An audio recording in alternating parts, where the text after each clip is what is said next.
Square பண்ணணும், அதாவது வர்க்கப்படுத்தணும். 4:5 அதுக்கு ஸ்கொயர் எடுத்தா வரும் 16 25. அப்ப கொடுத்திருக்கக்கூடிய ரேஷியோவுக்கு ஸ்கொயர் பண்ணீங்கன்னா அதான் டூப்ளிகேட் ரேஷியோ. இன்வெர்ஸ் ரேஷியோ தலைகீழ் விகிதம் என்ன வரும்? a/b b/a வா? அதுதான் தலைகீழ் விகிதமா? கொடுத்திருக்கக்கூடிய விகிதத்தை மாத்தி எழுதணும். அது எப்படி கொடுத்திருந்தாலும் சரி a/b அப்படின்னா அத b/a அப்படின்னு எழுதுனீங்களா அதுதான் தலைகீழ் விகிதம். கூட்டு விகிதம்னா காம்பவுண்ட் ரேஷியோ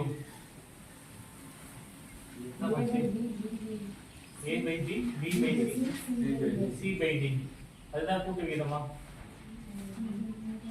c/a வா? c/d. ரீகால் பண்ணிக்கீங்கம்மா சரியா? ஏன்னா நிறைய கன்ஃபியூஷன் ஆகுறீங்க, படிச்சுதான் ஆகணும்.